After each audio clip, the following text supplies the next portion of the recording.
Okay. Obviously, I'm having some technical problems,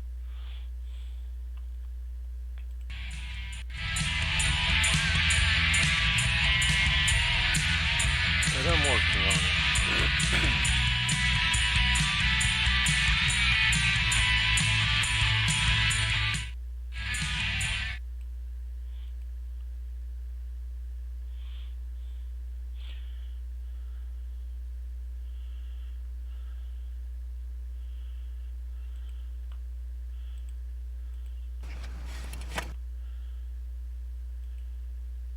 Hi there. What are you doing? I'm bringing you financial news on any device for free from anywhere you are. God, shut up with the commercials,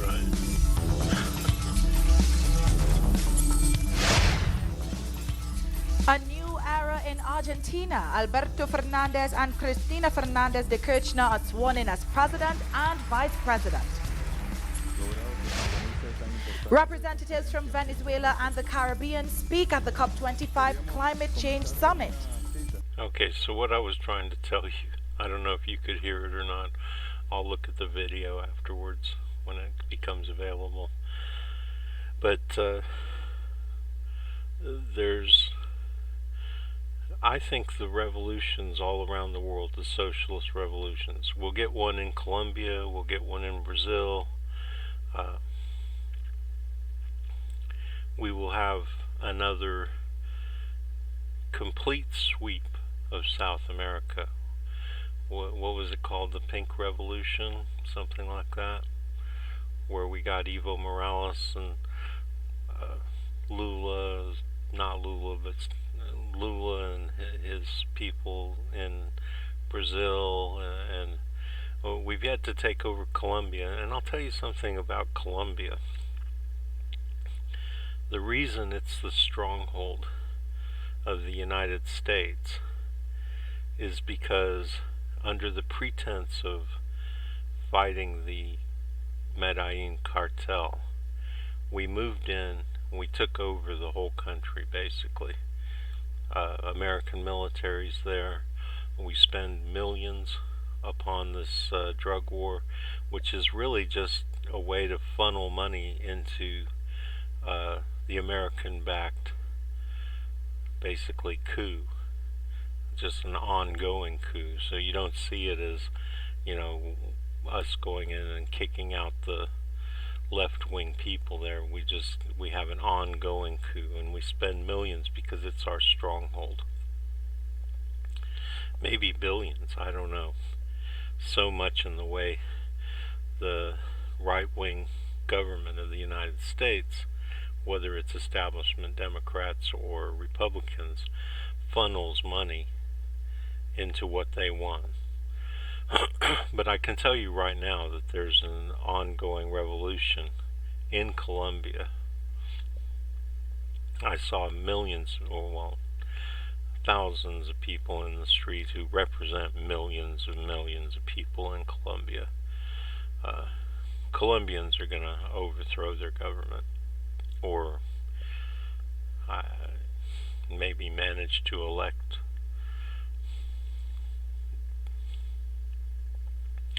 But I see this revolution, which is also ongoing. It matches the ongoing coups of the right wing with ongoing people power. And I see I don't think it's any coincidence it's happening now, because Bernie Sanders, everybody looks to the United States and they see that revolution happening on the ground, and it hasn't yet translated into our voting out these bastards, the establishment Democrats. And then once we get rid of them, we can get rid of the Republicans. This whole country will go towards sanity. So I think that all around the world they're seeing this, and yeah, some of them may be thinking, well, this is an opportunity, but I think they're more, what's the word? inspired by us, inspired by me. I'm not shy, you know. I've been fighting for this revolution since I was a kid, okay, and I lived all around the world, and I followed my dad around, and he was in the service of the empire. So I saw it from the inside. I saw it in Beirut, I saw it in Saudi Arabia, I saw the roots of power in Britain when I studied there at Oxford, in Indonesia, where all Americans like my dad were in support, or technical support of the Suharto government, to get the oil, to get the minerals, cheap labor. Just there's a number of things that goes on.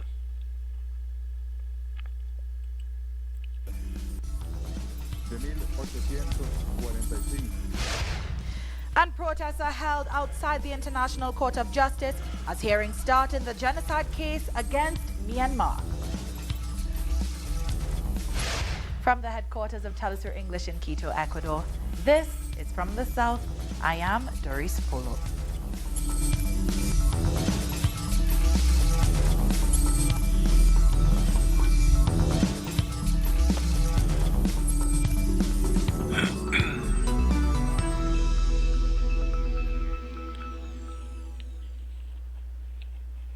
We start in Argentina, where Alberto Fernandez has been sworn in as the new president. Yo, Alberto Ángel Fernández, I, Alberto Ángel Fernández, swear by God, by my country, and on the Holy Gospel, to fulfill with loyalty and patriotism the role of President of the nation, and to obey and have obeyed the Constitution of Argentina. If I fail, may God and my country judge me. A little bit too right-wing for me, huh? But these are Catholic countries. We have to give them time to get past all that stuff, and he's obviously white. So you have to wonder, where are the indigenous people in Argentina? Were they all forced out by the conquistadors and everybody? We know that their cities are empty. You know what? It just occurs to me, we talk about, we can't figure out what happened to the people in these old Inca or Aztec or whatever, wherever they say they have no explanation for the people just disappearing. Well, could have been conquistadors. Could they have just slaughtered everybody? You'd think there'd be some kind of evidence of that, but there's no evidence of whatever did kill them. So, maybe their bodies were all thrown into the ocean or something, I don't know. Or maybe left out to rot. I assume that completely gets rid of a body after a while, left in a jungle somewhere. Even animals gnaw the bones, So I don't know. But what's happening in Argentina, I mean, look at this. Look at this blonde over here. Seems like sex plays into everything, doesn't it?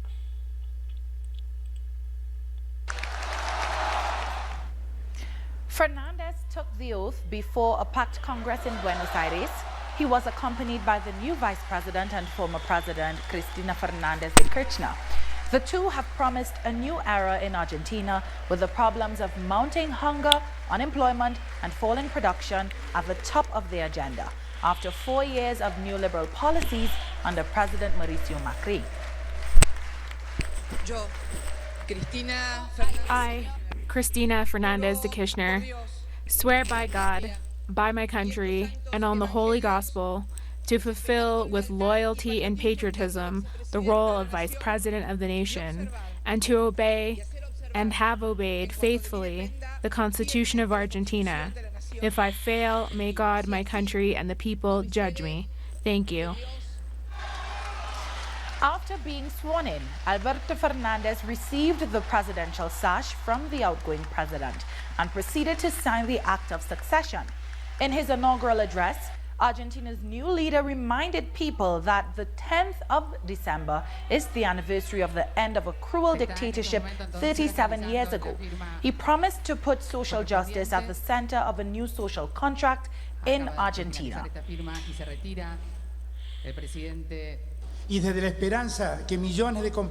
On the basis of the hope that millions of Argentinians expressed at the ballot box on the 27th of October, I come to urge the unity of all Argentina in order to build a new contract among citizens. A social contract that expresses fraternity and solidarity. Fraternity because it is time to embrace differences. Solidarity because in this social emergency, it is time to begin with those who are last in order eventually to reach everyone. This is the spirit of the era that we are now beginning, with sober words and audacious actions. I call on everyone without distinction to put Argentina on its feet so it can begin to walk step by step with dignity on the path towards development with social justice. Today it is more necessary than ever to set Argentina back on its feet so that it can move forward. And that means above all restoring a series of balances in our society and economy which today do not exist. It is time to overcome lethargy, to be aware of the deep wounds we now suffer and which, in order to be cured, need time, tranquility and above all, humanity. Bolivia's deposed president Evo Morales has welcomed the arrival of Alberto Fernandez to the presidency of Argentina. In a tweet, Morales said, "Today hope has returned to our sister republic of Argentina with Alberto and Cristina. We congratulate these valiant people who are raising the flag of integration in our Latin America." Ecuador's former president Rafael Correa was one of the Latin American leaders present for the swearing-in of Alberto Fernandez. He got the same welcome from the new president of Argentina as other serving leaders. And while on an official visit in Argentina, Cuba's President Miguel Díaz-Canel attended a solidarity act at the University of Buenos Aires.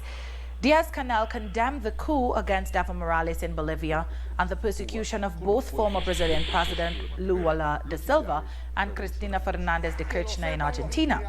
During his visit, he also held a working breakfast with business owners with the objective of boosting bilateral trade.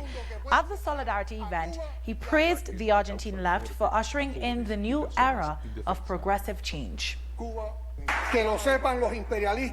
May the imperialists and oligarchy now. There's no force in the world which can separate our peoples. There's no force in this world that can separate Cuba and Argentina. You confirm the triumph of the popular movements and campesinos, unions, political forces, students and women's organizations, as well as groups of intellectuals. Well, Argentinians counted down the seconds until the government of former President Mauricio Macri officially ended at midnight on Monday. There were ecstatic scenes in Buenos Aires Plaza de Mayo with revelers celebrating the end of the president's four-year term. So, it's a process. I mean, I see this guy as being the Clinton of Argentina. He's probably going to be a fake Democrat, you know, American fake Democrat, an establishment kind of person, because he's it just strikes me that way. So they'll probably have to go through this, and then they'll probably find him guilty of corruption and all this kind of stuff, and then they'll get another right-wing guy, and then they'll get another left-wing guy, and another right-wing guy, another left-wing guy, go through what we've gone through in the United States. And hopefully in the United States the revolution will win, and that'll be the end of everything around the world, because like I say, we inspire the world. And so we have to win our revolution and the rest of the world will get theirs. Because we fund all the right wing. I don't care if they're elected or not, they're dictators all around the world. Let's see what this is all about.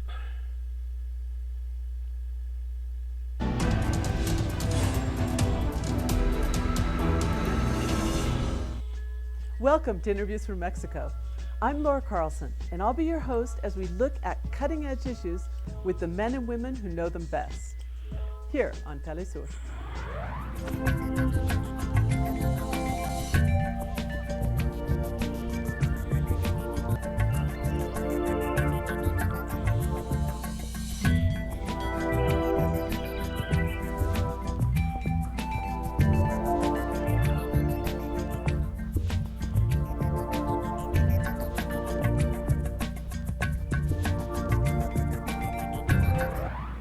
One of the biggest challenges for Mexico's new government will be how to confront Donald Trump's offensive against immigrants in the United States. This offensive affects the daily lives of millions of Mexicans who are living in the United States, but it also affects Mexican policy with the pressure on Mexico to block the entry of Central Americans from its southern border. With immigration at the front and center of the binational relationship, what can we expect in this new era? These are tough issues, and that's why I'm really glad to have with us today Susan Sesh. Susan Sesh is a lawyer and... Okay, so I want to... this is such a complicated issue, right? I feel maybe I'm propagandized, but I'm afraid of, millions of immigrants coming in and hurting our poor.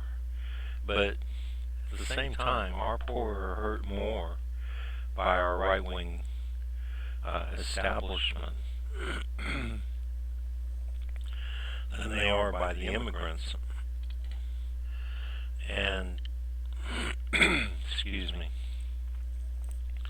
So, I think we have to balance those, and I think we have to give the people the information that they need to make their decisions on whether they want millions of immigrants flooding into the country. And the director of the Posen Center for Human Rights at the University of Chicago. Thanks so much, Susan, for being with us. Thanks for inviting me. She's a longtime expert on immigration issues and issues affecting the U.S.-Mexico relationship. Susan, I want to start with a question that has come up frequently here, and that is whether what we're seeing in the United States today is really a change or if it's kind of more of the same. People often mention the true fact that Obama deported large numbers of Mexicans and other immigrants from the United States. But then we're seeing these signs, more than signs, direct statements that the Trump vision goes deeper than that. How do you see what's happening with immigration in the United States today? Well, the changes are both qualitative and quantitative. The Trump administration has stripped any sense of humanitarianism from its way of dealing with immigrants. So for the Obama administration, yes, they were deporting large numbers of people, but they also did it based on priorities. And both the arresting authorities and immigration judges would have the... And yeah, I think this is the key issue with immigration in the United States. Not so much whether we allow all these people in, but how they're treated at the border. How they're treated. I mentioned earlier, I think that they're just allowing right-wing people with money to flow into the United States unabated and affect our politics. Because, people like Trump, they know that they're bringing in voters for the right wing. And at the same time, they're brutally treating any poor people who want to come in. So yeah, I think that it's more about, at this point, how people are being treated. Authority, if they met someone who was a grandmother who's been in the U.S. for 10 years, she's helping her permanent resident kids take care of her U.S. citizen grandchildren, no criminal record, that person would probably not be arrested. But if they were arrested and brought before an immigration judge in the Obama years, the judges had the authority to terminate the deportation hearing. So the Trump administration has both taken away any sense of priorities of going first after people with criminal records. In fact, yesterday, as I told you before, I saw a news bulletin that said that the number of immigrants who have been deported, who have no criminal record whatsoever, has tripled under Trump compared to the Obama administration. And also Attorney General Jefferson Beauregard Sessions, and I like to say his whole name because it tells you what his background and understanding is, has terminated the ability of immigration judges to dismiss a deportation hearing against someone. In other words, immigration judges... So this is also about illegal immigrants who are in the United States and how they're being treated. Judges used to have the discretion to just end the proceedings. If equities, right? No, it's a waste of time to try to deport this person because for various humanitarian reasons, they could dismiss the hearing. But they are not real judges. Immigration judges are employees of the Department of Justice. They're not federal court judges. So they're totally subject to the whims of the Attorney General. And a couple of months ago, Sessions said, no, you no longer have the power to terminate proceedings. So pieces of the deportation machine where discretion could have been exercised favorably to let someone stay in the U.S. are now gone. So these pictures of all these Mexicans flooding in, I mean, I'm surprised they show that because that's what scares Americans. You know, there is an element of, there is a criminal element, and there's a humanitarian element. And really, do we get real information on that? Because I've been told over and over again that the criminal element really is not that big of an issue, and we do have a police state in the United States. I would think it would be able to handle, you know, identifying the ones that are really criminal. For years, I lived in California and Texas, and for years, the vulture capitalists have welcomed all these migrant workers and never really put a priority on, you know, capturing the ones who were really bad. I suppose because crime just kind of pops up randomly. It makes it hard to go after the really bad ones. It's a complicated issue, right? And the establishment doesn't make it any easier for us to make the decisions because it doesn't want us making the decisions. It claims that we're stupid and we don't know anything, and they're right because they don't let us know anything. And so we're looking at a completely punitive model. Exactly. And not against individuals, but as immigrants as a class. Right, and also with this label of zero tolerance, which means that nothing is forgiven. Every law enforcement officer exercises discretion, right? There really is no such thing as zero tolerance. If police in a car are driving to a bank robbery and they see somebody jaywalking, they're not going to stop to arrest the person jaywalking. So having zero tolerance doesn't even make sense in law enforcement terms. In other words, they're not dealing with the most serious cases, they're just treating everything equally, which is nonsense and intended to generate an atmosphere of fear among everybody. Fear has been a big part of this because there's, in addition to what they're actually doing, there's all this rhetoric all the time. There's the tweets and there's the speeches and there's the vilification of Mexicans as a whole, which has caused so much animosity and tension in the relationship. Yeah, I mean, there's even, the subjective is just out of control, that people are afraid. And there's also been, as we know,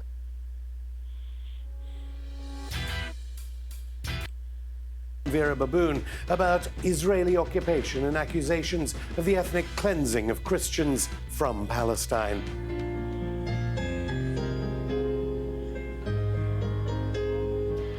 And fighter for justice in the Middle East, and one of Britain's most celebrated composers, Howard Blake, on his legendary music for The Snowman. And so I have a lot of friends, or have had a lot of friends, who are Christian Lebanese, a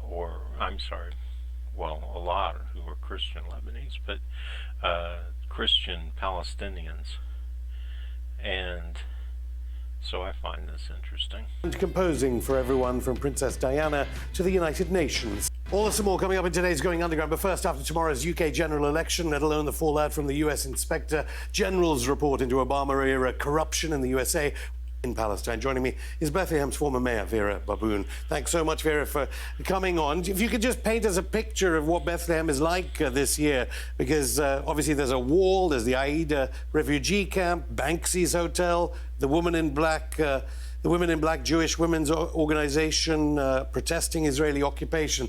Tell me what it's like this year. Christmas is Christmas, despite all the challenges. And Christmas this year was very beautiful. We lightened the Christmas tree at the end of November. A huge number of attendants were there. The tree of Bethlehem looked gorgeous. The motto was the joy of Christmas. And the joy of Christmas is this year all over the place, in every city, in the West Bank, in Beit Lahem, Beit Jala, Beit Sahur, Ramallah, Jericho, everywhere. I wonder how Christians rectify their hatred of Arabs and Middle Easterners, Asians, with the fact that Jesus was one of them. I mean, he was definitely, maybe not, right? I mean, maybe he had Roman blood. I noticed in the movie The Life of Brian that he was the product, and I think they think of, they were kind of playing off Brian as Jesus, or maybe as a Jesus who lived a real life, as being the product of a woman who was a Palestinian woman who was raped by Roman soldiers or a whore, and got pregnant and had Jesus. We'll never know, right? Because how do we know who Jesus was, or if he even existed? He might just be an amalgam of all the people who suffered under the Roman occupation. People are celebrating the joy of Christmas. Last time around, we spoke to Mayor Anton Salman. He described Christmas celebrations in Bethlehem as almost an act of defiance against the de facto UK-US-backed Israeli occupation. Do you think that occupation is still on the minds of all the pilgrims that will be there celebrating this year? And the funny thing is if there was a Jesus, a historical Jesus, he wasn't born in Bethlehem. That whole part of the Bible, well, not the gospel, right, the Christian version of the Bible, it has been totally debunked. And in case you don't know why, it's because there wasn't a census at that time. That's been proven. It's well documented. There were a number of reasons why it's been totally debunked. Well, actually, the wall speaks for itself. The wall by itself is an occupation. So when you look and when you attend the city, you enter the city, definitely there are abnormal conditions. However, our persistence to conduct the celebration of Christmas in the city of the Nativity, in the city of birth of peace, it is, yes, a determination that we are there to celebrate Christmas despite all the occupying actions and despite all the American policy.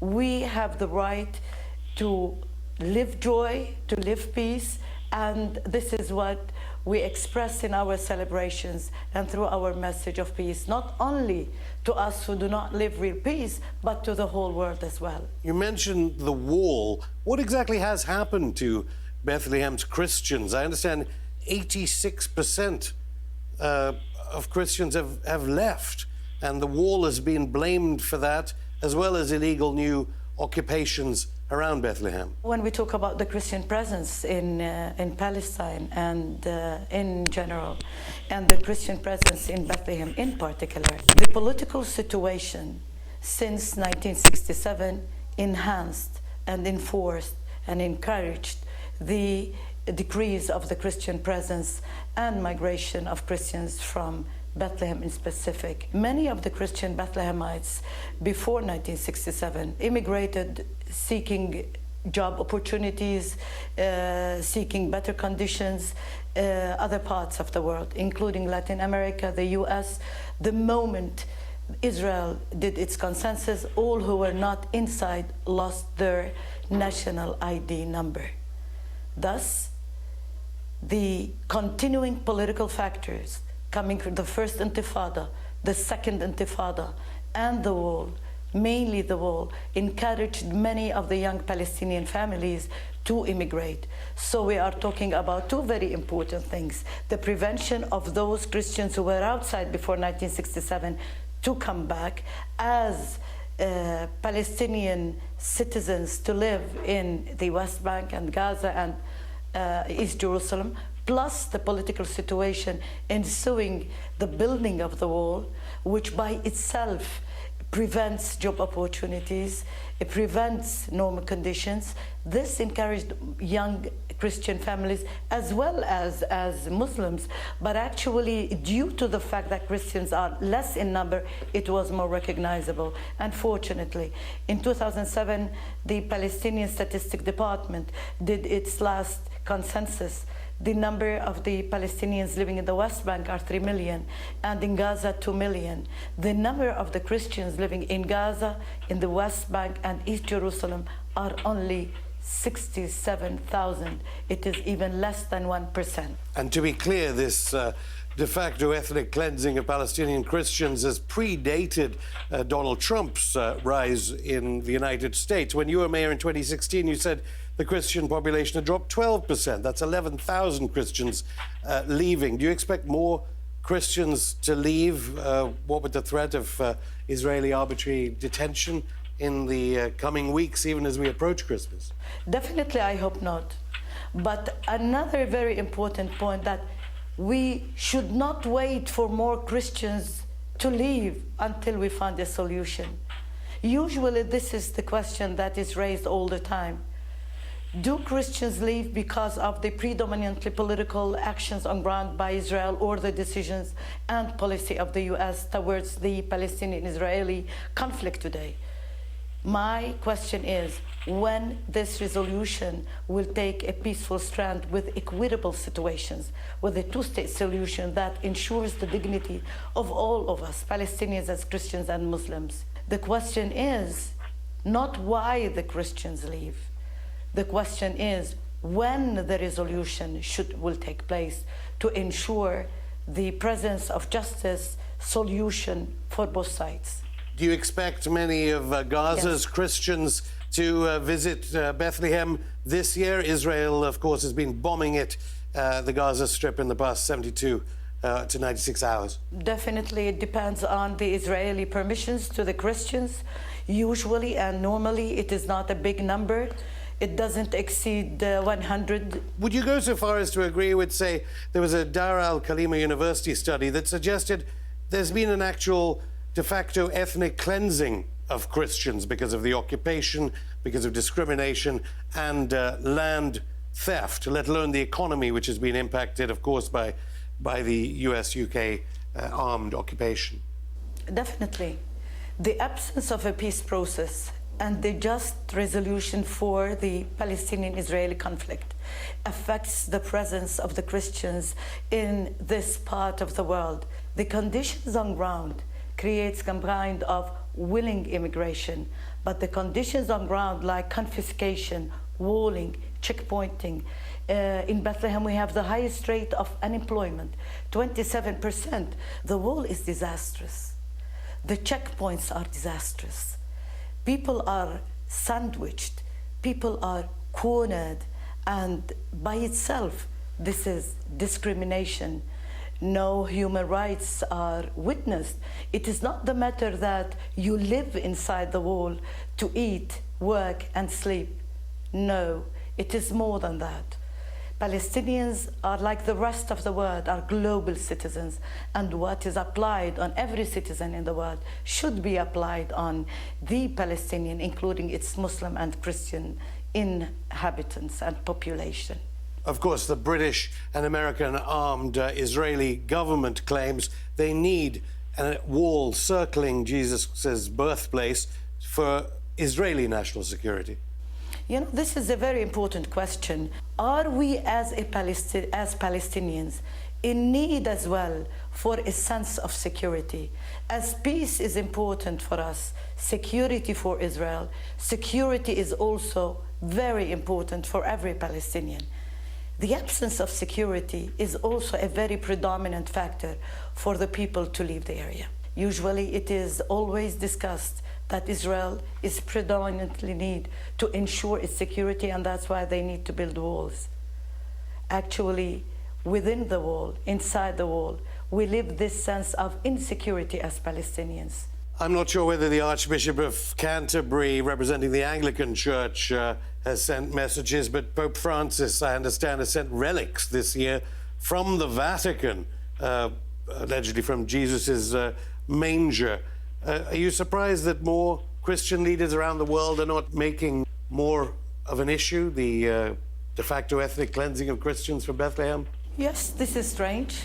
And the return, and here it is, the return of the relic to Bethlehem is a message by itself, a mobility towards the Nativity Church, towards the Nativity of Peace. Today, when the relic of the cradle of the Nativity is back to Bethlehem, definitely Pope Francis, while approving this return of the relic, has a message. And are the world aware that we need a return of peace to the cradle of peace in Bethlehem, in particular? As long as peace is absent from Bethlehem, as long as peace is walled in Bethlehem, peace will never prevail. Of course, the main act of defiance on behalf of Palestinian Christians and Muslims and atheists and other communities has been the Great March of Return in Gaza. How has Bethlehem taken the news that on last Friday's Great March of Return, some 64 civilians have been wounded, nearly 20 children, including a paramedic, according to Palestinian sources? Bethlehem is part and parcel of the Palestinian pain. What took place in Gaza during this time of Christmas, where we all pray for peace. What takes place in Gaza today, while we are celebrating peace, definitely enhances another meaning. Why do we need to celebrate Christmas, since Christmas is that message of peace which we direly need? We are talking about children. We are talking about injuries. We are talking about elders. And definitely those people, when they conduct whatever is considered a right of existence, is very important, not only for Gazan, but for every Palestinian. Their pain is our pain. And that is a message to every citizen in the world during this Christmas time to see what takes place. It's a right of existence. It's a right of dignity. Vera Baboon, thank you. After the break. Walking in the air. Ahead of tomorrow's Christmas election, we speak to Howard Blake, composer of classic Christmas composition, The Snowman. All this and more coming up in part 2 of Going Underground.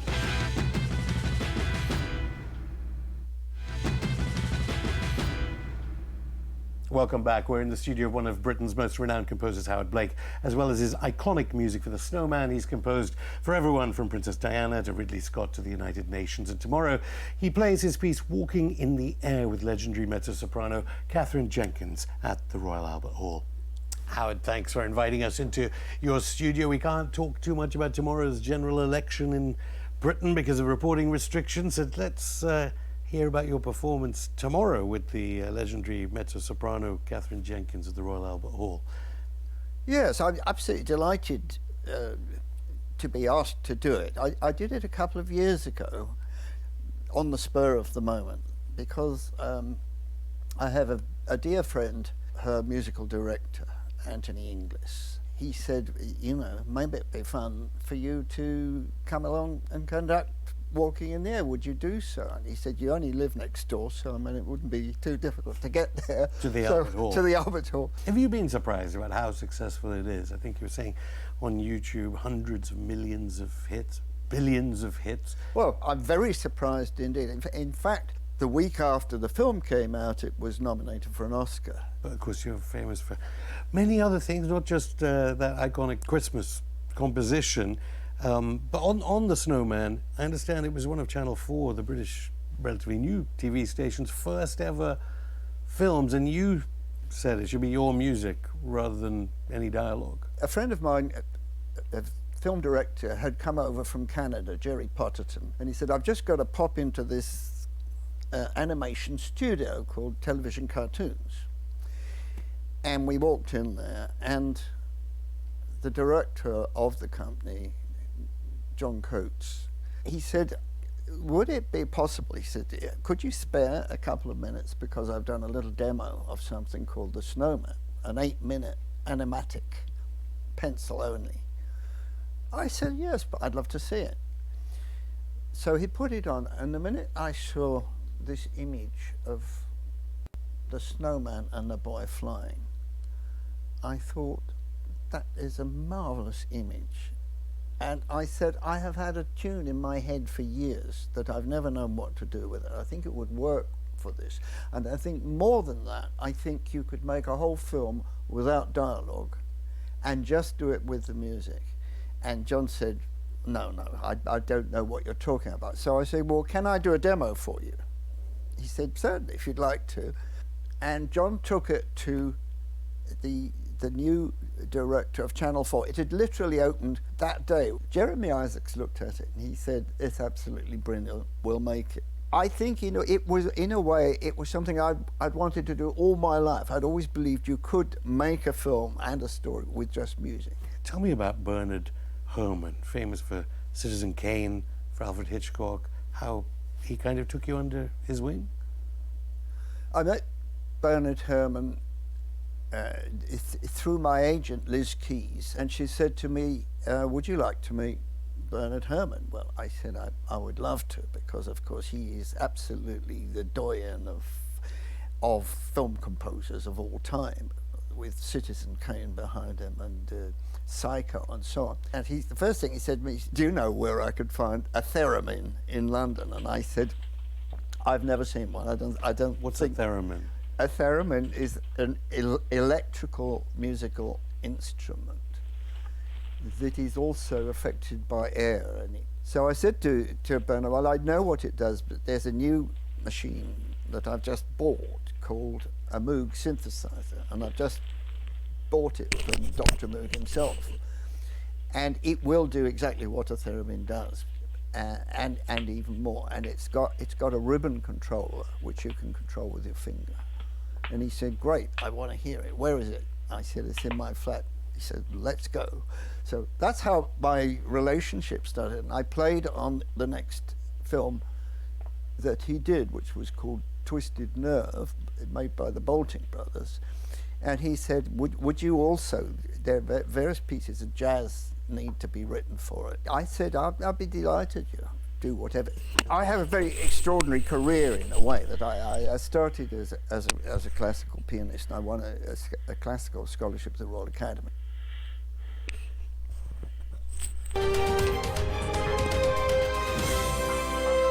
прямом эфире программа «60 минут». Здравствуйте. О самом главном, конечно, мы вам расскажем. Отгремел Париж.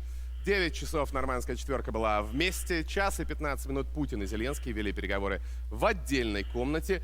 Украинцы требовали невозможного: закрыть границу, ну, то есть убрать оттуда ДНР и ЛНР и заменить их лояльными Киеву военными. Москва снова и снова указывала на Минские соглашения. Там иначе написано, по-другому. Сначала выборы на Донбассе, потом граница.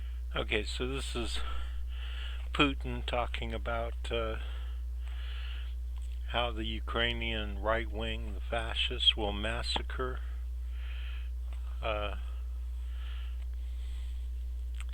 basically Russian Ukrainians. I mean, basically all of the former Soviet states were part of the Russian Empire going way back. So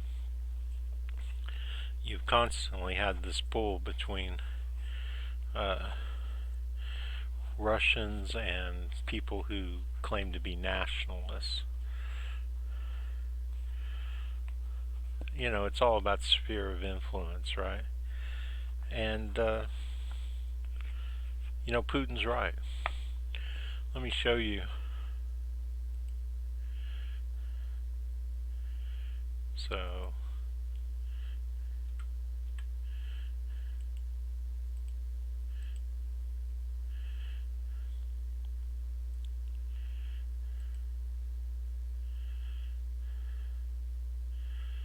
this is what they did to them in Ukraine. These are all burned people. They rounded them up in Kiev and they burned them all to death in this building. So, you know, I mean, what he's saying is completely, you know, it's a legitimate fear. And Russians fear fascists. And really, when you get right down to it, the Russian versus capitalists, or the old communists versus capitalists,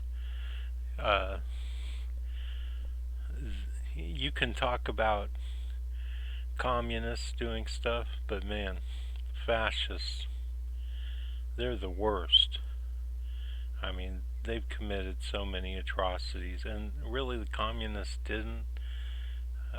What they did was through their system, a system of government, which, by the way, has always been democratic. I mean, whether you talk about Cuba, where they have people vote in all their areas, and they elect a representative to represent them in whatever the Cuban, you know, the Cuban version of Capitol Hill, you know, where they send their representatives, and then their representatives vote. Excuse me. They vote for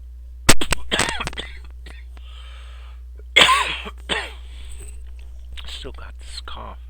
Anyway, you know, they voted, you know, there was never a time that their leaders were not voted in through that representative government.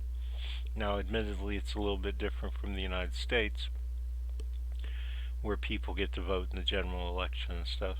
The president is chosen by the representatives who are voted in. Okay? It still amounts to the same thing, unless you were to find out that the people had not voted for a person who supported whoever was going to be made president. But that's never happened. I mean, the fact is the overwhelmingly vast majority of Cubans have always supported the presidents that the Congress, I should have said, or is it House of Representatives, has put in. You know, democracy, republic, you know, right-wing people love republics, so they can't really criticize them.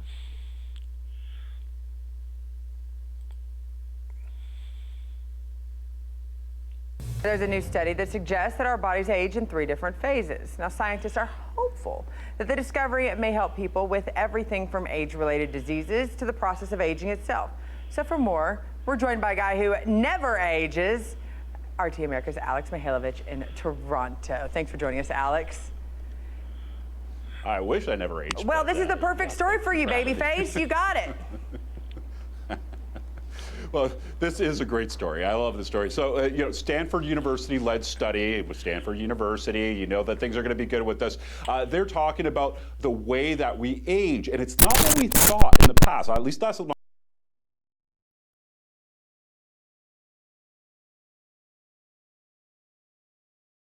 study. Now, they did 4,000 blood tests, and out of all changing of different people with different ages, they saw that there's shifts happening here, the way that proteins were in the blood. So the shifts happen at the age of 34, 60, and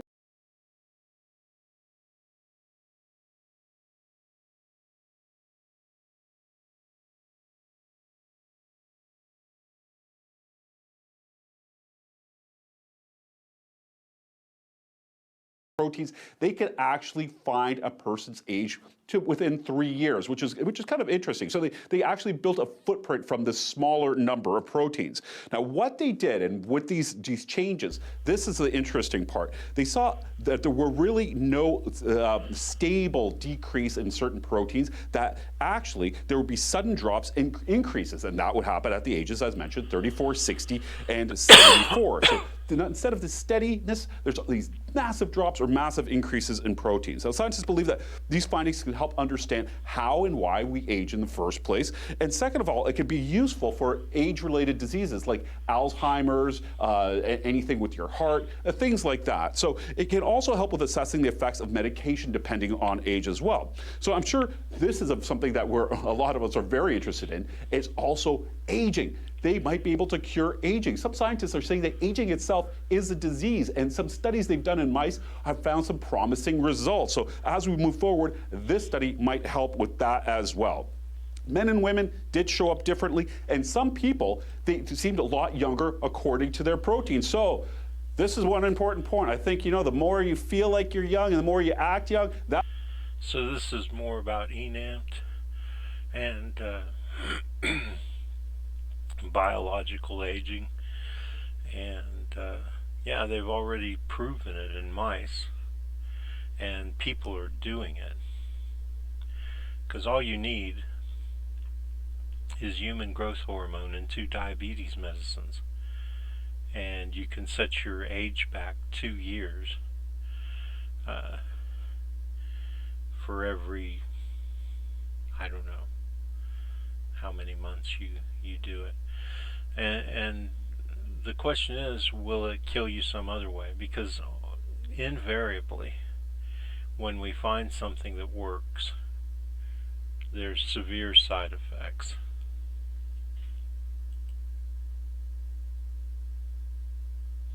Put the extra PC into the USB port right there on the side of the computer like that, and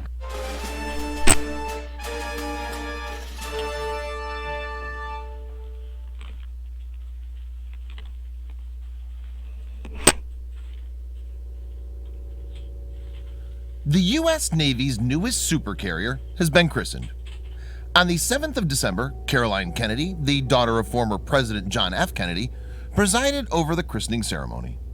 The future USS John F. Kennedy is the second ship to bear the president's name and the second Ford-class aircraft carrier.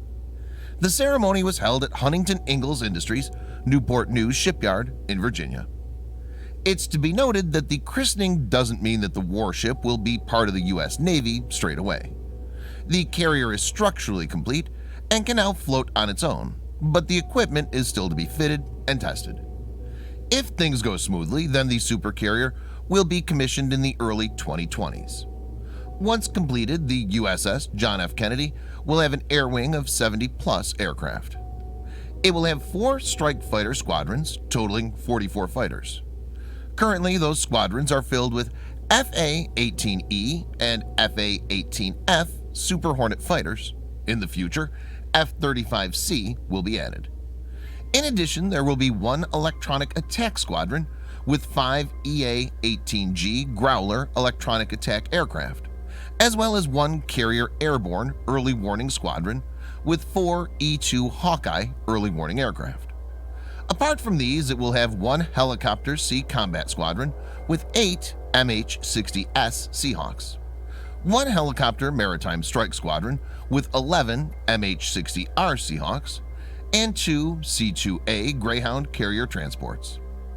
In this video, Defense Updates analyzes why Ford-class supercarrier USS John F. Kennedy will be much more advanced when compared to Nimitz-class. Let's get started. This video is sponsored by War Thunder. If you are, like us, fascinated by military vehicles and technology, I recommend you give War Thunder a try. It's a military vehicle combat game which you can download and play for free on PC, PlayStation 4, and Xbox One with cross-platform support.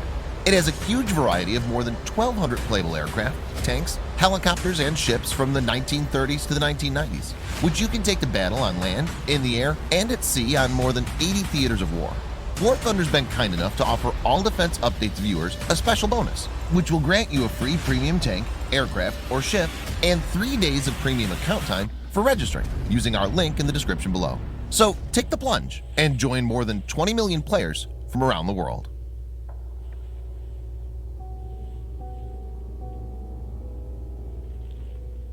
Nimitz-class carriers have been the face of the U.S. Navy and have enabled power projection far off from the U.S. homeland.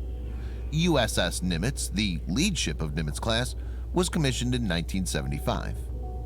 The Nimitz-class has been able to accommodate many new technologies over the decades, but the Nimitz design has now reached its threshold, and this is where Ford-class comes in. Ford-class supercarriers are being built to replace some of the United States Navy's existing Nimitz-class carriers.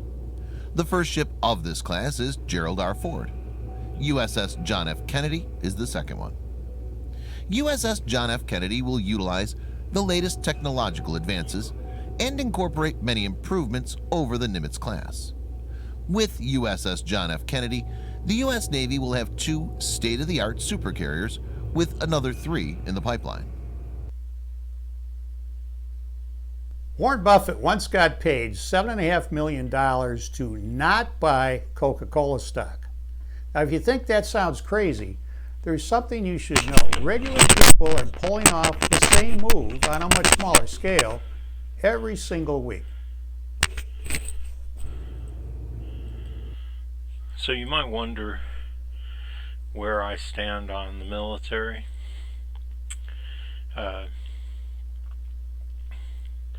Ideologically, I'm against all kind of military, all kinds of weapons, even knives.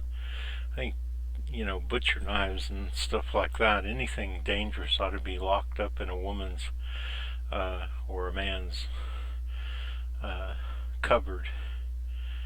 Because like in England right now, they're having a problem with people knifing each other because nobody has guns. And I'm sure in England, knifings are nothing compared to shootings in the United States, and shootings would be just as bad in England. And they do have their illegal guns. Even cops didn't carry guns in England when I was there. So, but now from a real point of view,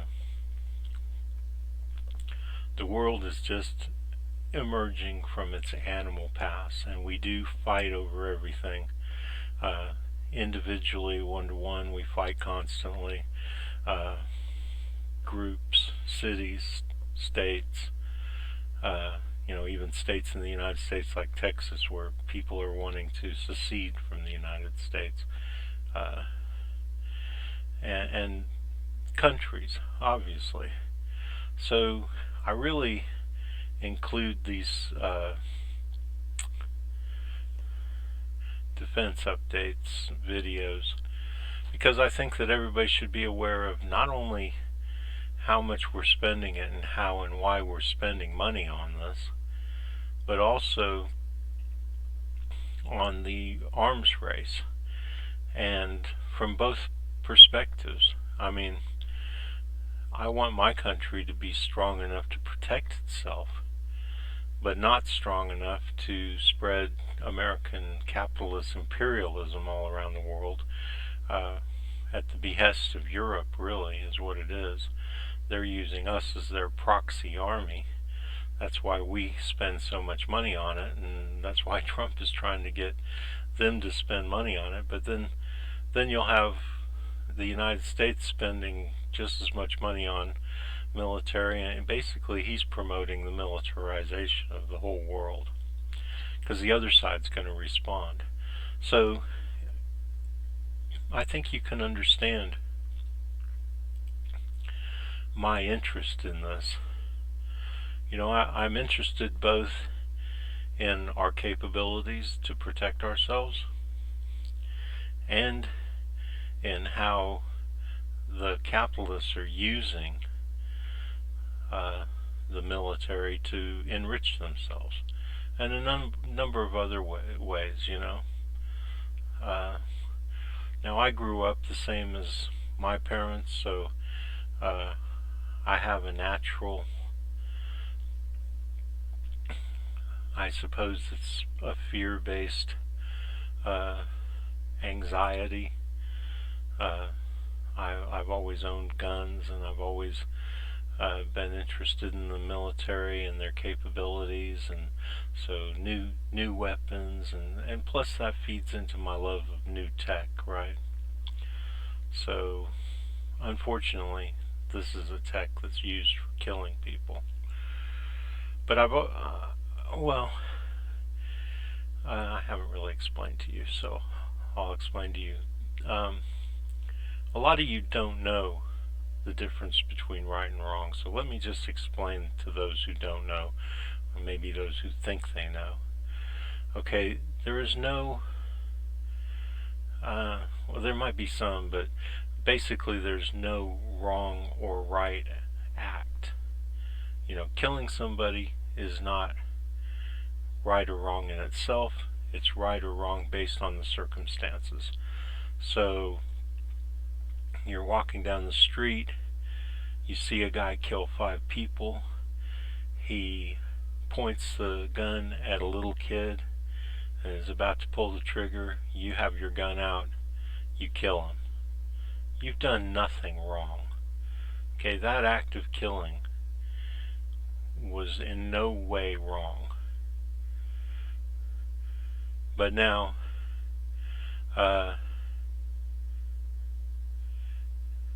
you walk up to a guy who's never done anything wrong in his life, like Gandhi or something, and shoot him in the head. I'm not saying Gandhi didn't ever do anything wrong, but from what I've learned about him, seems like he was pretty saintly, right? And shoot him in the head. You've done something very wrong, right? So just thought I'd explain that to you.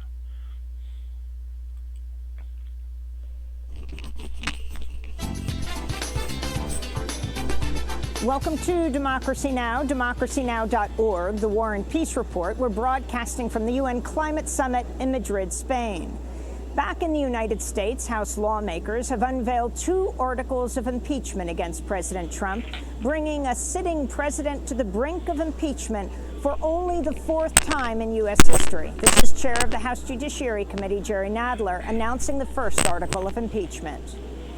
The first article is for abuse of power. It is an impeachable offense for the president to exercise the powers of his public office to obtain an improper personal benefit while ignoring or injuring the national interest. The impeachment inquiry centers on how President Trump withheld military aid from Ukraine to pressure the Ukrainian president to investigate Trump's political rival, Joe Biden, and his son Hunter. Democratic lawmakers say Trump then tried to cover up his actions, leading to the second article of impeachment, obstruction of Congress. This is Congressman.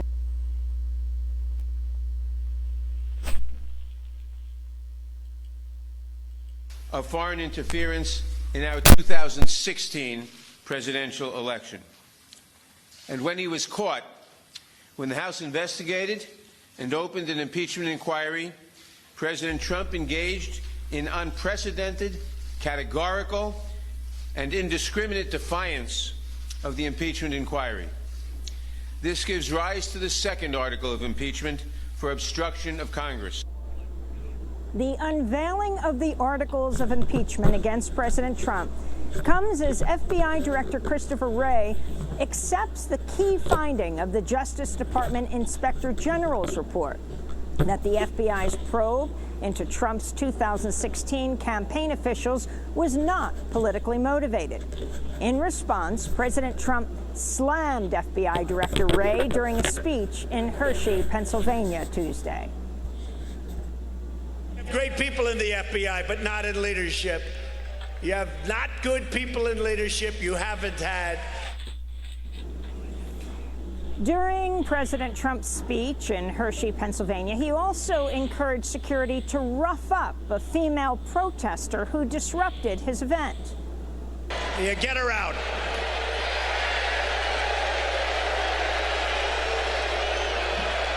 You see that? I'll tell you, law enforcement's so great. That particular guy wanted to be so politically correct. Oh.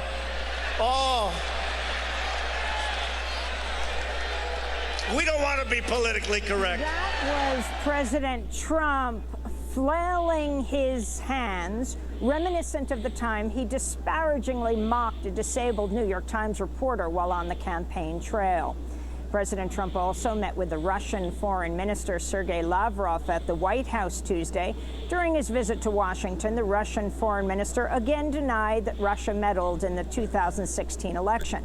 He reportedly expressed interest in renewing the new Strategic Arms Reduction Treaty, known as New START, the last major arms treaty between the U.S. and Russia.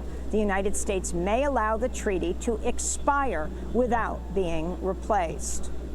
Democratic lawmakers have signed off on the new NAFTA. That's the North American Free Trade Agreement. The new trade deal is known as the U.S.-Mexico-Canada Agreement, the USMCA. It includes more environmental protections, especially aimed at protecting marine wildlife from pollution and overfishing. It also includes additional labor protections aimed at making it easier for Mexican workers to unionize. The trade deal also includes new provisions around intellectual property and the digital economy.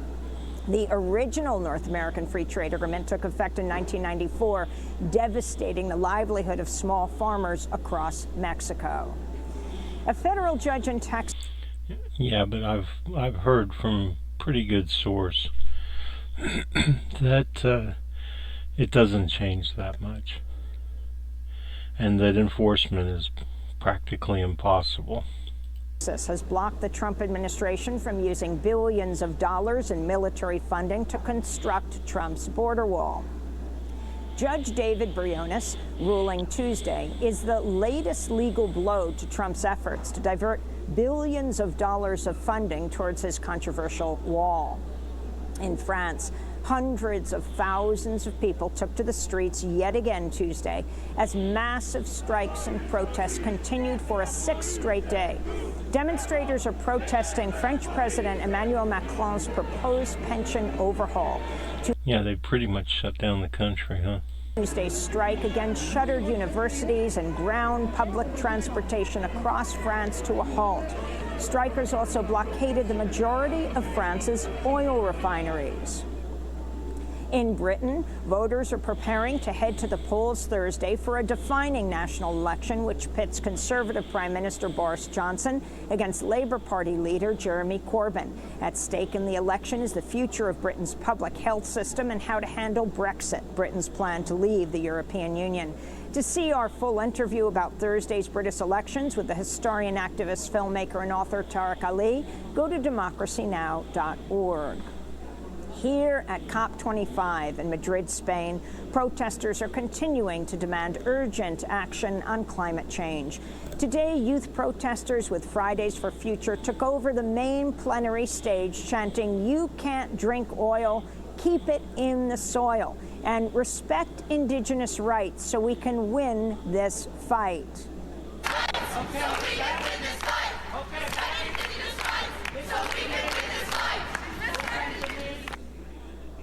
The youth protests here at the UN Climate Summit in Madrid come as thousands of people have taken to the streets in Australia to demand urgent action on the climate crisis as Sydney is blanketed in thick, black, toxic smoke from the more than 100 wildfires burning across Australia. Smoke alarms have been going off across Sydney as the air quality reaches record hazardous levels. This year is the worst wildfire season in Australia's history. We'll have more on this story later in the broadcast. In New Zealand, at least 6 people are dead and at least 3 more are missing after a volcano erupted on the White Island. Rescue efforts have been called off today as scientists warn the volcano may erupt again. Ethiopian Prime Minister Abiy Ahmed received the Nobel Peace Prize in a ceremony in Oslo on Tuesday. I accept this award on behalf of Ethiopians and Eritreans, especially those who made the ultimate. Of course he does, but right now the whole country is on lockdown, and really nothing's changed, even though he's created peace agreements between people, and the same oppression goes on. Ultimate sacrifice in the cause of peace. Likewise, I accept this award. It's just another reason why the Nobel Prizes are all bullshit. I don't even pay attention to them. I think there's some alternate, like, peace prizes and prizes given out, which make more sense. On behalf of my partner and can we get past this bullshit? Including over the security forces' deadly crackdown against protests in October. Ahmed refused to hold the customary news conferences as part of the Nobel Peace Prize ceremonies. There you go. Meanwhile, in Sweden, the Nobel Prize for Literature was also awarded Tuesday to the Austrian author Peter Handke and Polish novelist Against Humanity. Handke defied the U.S. Customs and Border Protection building to protest the denial of medical care, including flu vaccinations, to families detained by ICE, that's Immigration and Customs Enforcement, or Border Patrol. Tuesday's protest on International Human Rights Day came after doctors were barred from providing flu vaccines to migrants detained inside the Chula Vista Border Patrol station. Hundreds of protesters in Rhode Island also blocked the driveways to the Wyatt Detention Center, while in Kansas City, Missouri, 7 people were arrested protesting outside. Really? They can't just tell these people to get the fuck out of the way? This picture right here. This is America. If you make a difference, they'll hit you, you know? There's no freedom of speech. There's no freedom of expression. It's all about, you can say whatever you want as long as no one hears you. And you can say whatever you want as long as you don't make a difference. The truth is not allowed.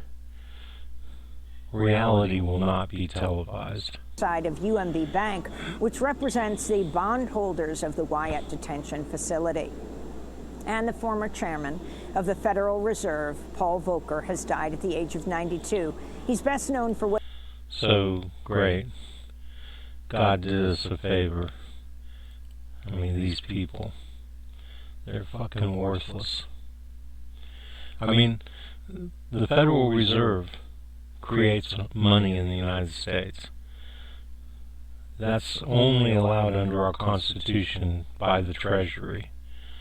And, you know, he says, just sits there and goes along with it with a smile on his face, because they're going to stuff a lot of that money into his pocket. $400,000 speech at Goldman Sachs. Fuck, man. If I could get $4,000 for an hour-long speech, you know, that'd be a miracle. But this is the country we live in. People like this dickhead here get all the perks, make all the money, get rich, just because they play their part in this, you know, illusion. Volcker later went on to serve as chair of President Obama. Look at him smoking a cigar. He's just he's the monopoly guy, you know? Actions on big banks, a measure known as the Volcker Rule. And those are some of the headlines. This is Democracy. Okay, so that's it for me for now. I will be back after I have more stuff in today's playlist. I'm doing this, and I'll still put the playlist, but you can pretty much see what I have to say about everything in the playlist, because I'm just going to throw everything in the playlist and play it and comment on it. I really thank you for watching, if anybody happened to watch, or people who watch it after the fact. Have a good day.